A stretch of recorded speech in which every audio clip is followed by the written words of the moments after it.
Smart, smart, do. We are the children, the children of God. Come, come, come. We change our world. We have what it takes to do it smart and make it smart. Welcome to our Smart Do. Okay, welcome on Good Class 8. I want us to go through the types of energy. Previously, you covered the forms or the kinds of energy, and you say that energy can only exist when stored as potential or when energy is in motion. Now, the types of energy that you covered possibly was the chemical energy. The chemical energy, which we say is potential or it is stored energy. And we say this one is stored in either foods, in either fuels, battery,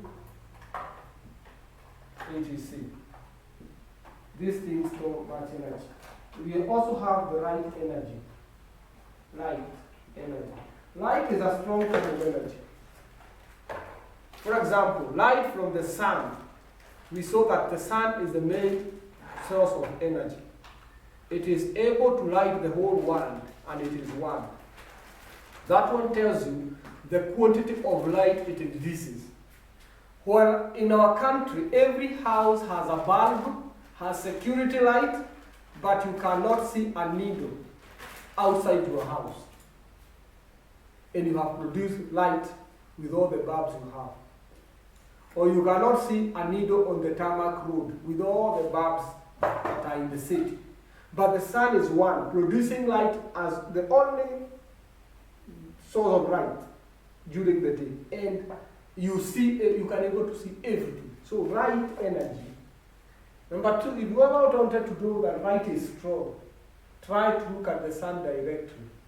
You cannot face the sun directly. It will affect your eyes. So light is a form of energy that can even hurt our eyes. Two, we have sound energy. Not all sound is can be accommodated by our eardrums. There is a sound that if produced, your ears cannot hold it. The eardrum will tear off. So sound, it depends what volume of sound produced. So sound is a strong form of energy. The other one is magnetism.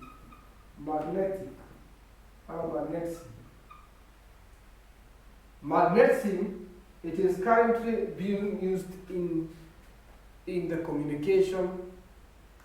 In mostly all speakers have a magnet, meaning we shall investigate how strong magnesium can be.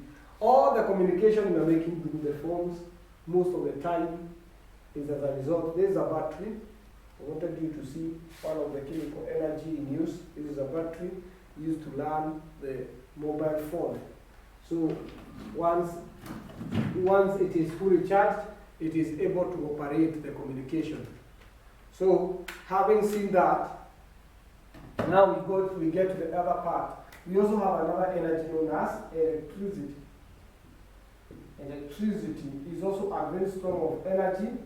Most of the machines are running in this country because of electricity. We have energy that is not covered in primary, known as the nuclear energy. But this one I will not discuss. It's a very strong form of energy that can be used to make explosive or in big industries. Now, these are different types of energy, and I dwell so much on this. Let us start. We also have the heat. Heat energy. The heat energy. Heat energy is also a very strong form of energy. Now, let us discuss one at a time. Chemical energy, I may not discuss much because we covered at the introduction part. Let us go directly to heat. Heat is a form of energy that flows from one region to another. Heat flows. All energies flow.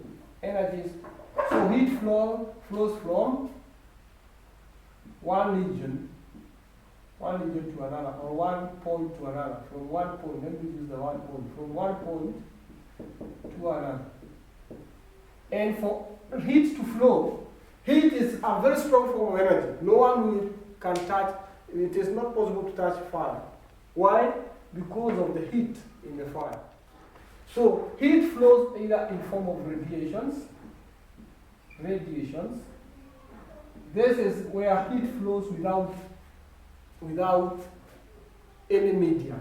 So we say the flow of heat in a vacuum. It is not aided by anything to flow. It just flows even in a vacuum, radiation. Then heat can flow in form of convections.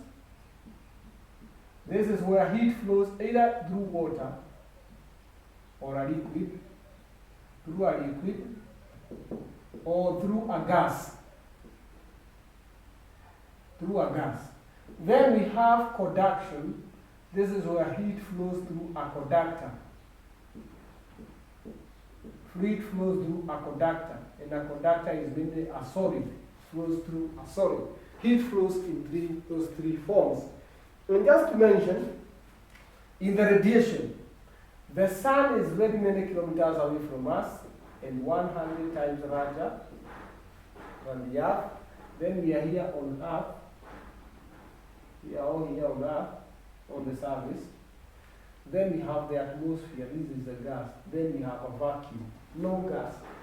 But the sun being all this far, around 149 million kilometers, that distance, the light and the heat are able to flow.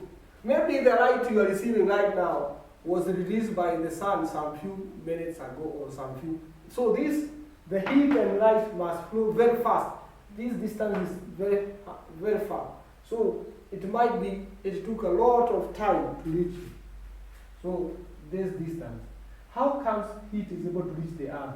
If it is a gas, there is no gas. If it is a metal, we don't have a metal. So the heat was able to flow through here, up the earth, through radiations. Radiations is when heat flows in waves. It pushes itself, even without a medium. It flows as a wave. So the heat waves from the sun, we call them the radiations. At times they scorch us with such a distance. So what if we were to live somewhere here? We would melt, our bones would melt. Instead of even converting, I think they would even melt. Those bones can't melt, they are not metallic. So at this point, the temperatures here must be very high. Temperatures must be very high. For them to radiate all that distance and reach the earth. So heat radiates. Then convection. Heat flows through a liquid. If you happen to boil water,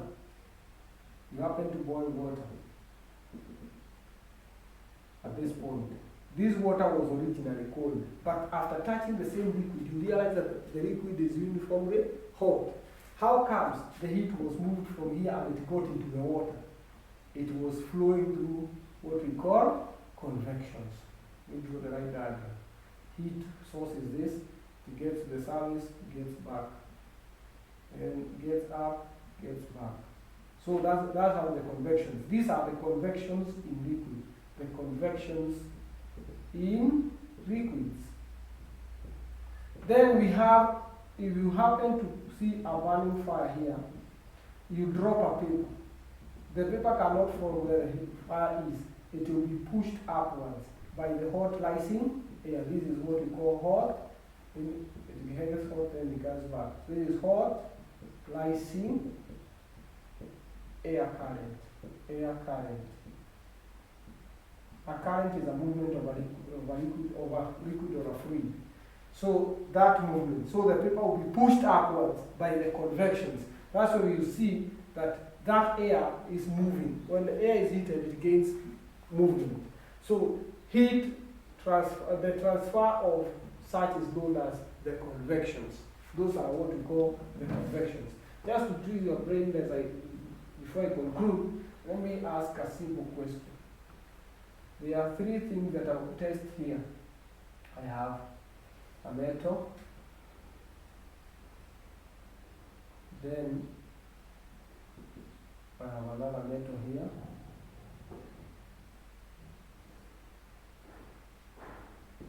then I have a source of heat here. It's a big factor. A source of heat here. Then I have a cardboard. This is a cardboard. This is a metal. This is a pin. At time this pin fell. What can be the energy flow if you were to analyze it in details? The energy will flow up here. Anytime you see energy flowing upwards, this one is a convection. This is convection. I use CV. Then when it gets to a metal, it is a conductor, CT. Then from there, it flows downwards. This one is a radiation. It gets once more to the metal. This is a CD. So this pin will from fell here. So I have tried to show you the flow of energy. Why am I using this arm? Because in radiations, all hot things go up, but this heat is flowing downwards. Means the air is rising up, hot air is rising up, but this one heat is still forcing itself downwards. It means this one heat is radiating. So I have shown you the convections go up, the radiations go down or horizontal. Any form of heat here is radiation. If this is the source of heat, is flowing horizontally or downwards, these are radiations. Any heat upward, any degree upward, these ones are convections. These are convections upward. And there must be a gas or a liquid. Radiations you don't need into. Otherwise, thank you for listening. Have a good day.